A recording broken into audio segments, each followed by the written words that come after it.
chi mau bị liền xây gì tới liền sọc môi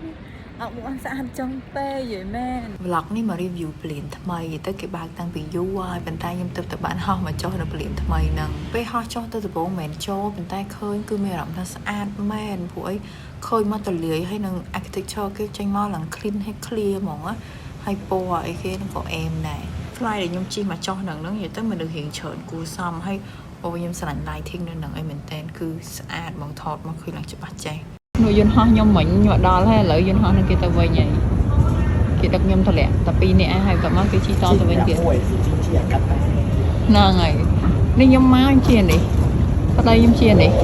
ទៅនៅពលានយើងវាមិនធំសម្បើមដូចប្រទេសគេអីប៉ុន្តែខ្ញុំមានអារម្មណ៍ថាទំហំប៉ុណ្នេះគឺសមល្មមមួយប្រទេសយើងហើយការ design គឺស្អាតហ្មងហើយមើល space ខាងក្រោមគេអីឡើងទលាយតែខ្ញុំអត់សូវបានថតច្រើនដោយសារបងថ្លៃខ្ញុំគាត់យកឡានមកយកយើងចេញទៅខ្លាច់ហួសផាក់ហើយតបាននឹងអីហ្នឹងត្រឡប់មកវិញដល់ថ្ងៃដែលត្រូវជិះតុកតុកទៅផ្ទះវិញហើយត្រូវទៅឡើងយន្តហោះវិញដោយសារខ្ញុំមកខ្មែរបាន9ថ្ងៃជាងហើយជិះ pass app មកដល់ហ្នឹងគេអត់ឲ្យយើងឡើងលើដូចយើងជិះឡានឆ្វែហើយយើងត្រូវមកចុះនឹងក្រោមវិញប៉ូលីសអ្នកយាមគេហៅឲ្យចុះមកតន់កុំឲ្យឡើងទៅដល់ណាណីបាត់ពេលចុះមកដល់ហ្នឹងយើងដើរចូលទៅក្នុងហ្នឹងទៅកន្លែងណាក៏ស្អាតដែរតែពេលចូលទៅដល់ក្នុងហ្នឹងទៅយើងត្រូវការឡើងចណ្ដើរយន្តដើម្បីទៅជាន់ទី1ហើយមែនអ្នកធ្វើការនៅពលានថ្មីហ្នឹងគេរុះរាយណាគាត់សួរនាំយើងអីនិយាយទៅរុះរាយដូចដែលគេនិយាយមែនចង់ជាងដែលគេនិយាយផងខ្ញុំឲ្យ rate 10 ទៅ 10ហ្មង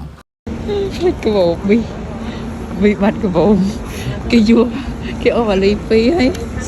គេយកមកតែមួយនឹងគេទុកនៅខបន្ទាប់ពីការផ្លិចកាបូបហើយយើងក៏ទៅមើល main view យើងគឺកន្លែងព្រះពុទ្ធបដិមានេះនិយាយទៅនៅចំហៀងហ្នឹងគឺកន្លែងដែលយើងយកសុបត្តិហោះដល់ពេលយើងយកហើយយើងទៅដកវត្តយើងទៅដកពន្ធនៅធនាគារកណ្ដាលយ៉ាបន្ទាប់ពីដកពន្ធហើយបានយើង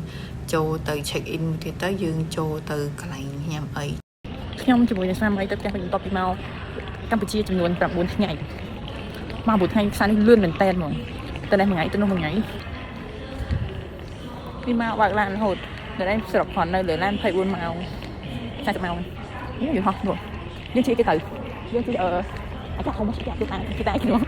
មិនអីមិនដែរនឹងកាត់តាបន្ទាប់ពីចាត់តែទៅឲ្យយើងចូលទៅចាំគេ boarding យើងទៅអង្គុយញ៉ាំអីនៅ brown យើងទៅនៅ brown នោះស្អាតតែខ្ញុំអត់បានថតទេអាឡែងទៅ serious គ្នារឿងកំងអាយគេឲ្យហោះ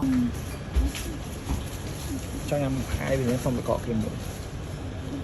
អញ្ចឹងអង្គុយញ៉ាំអីនៅ brown មើលទេសភាពតិចទៅបន្ទាប់មកដល់ម៉ោងយើងទៅវិញទៅវិញនឹងមានអារម្មណ៍ថានឹកស្រុកខ្មែរមកសែននេះសាញ៉ាំអីឆ្ងាញ់ពេកហើយមក9ថ្ងៃមកផ្លែតសោះហើយទៅងាកសុខភាពផ្លូវដើរចូលក៏ខ្ញុំមានអារម្មណ៍ស្អាតជាងពលានផ្ទះខ្ញុំមកដែរសង្ឃឹមថាខ្ញុំមកវិញឆ្នាំក្រោយពលាននៅតែស្អាតអញ្ចឹងទៅដែរចុះបាយបាយ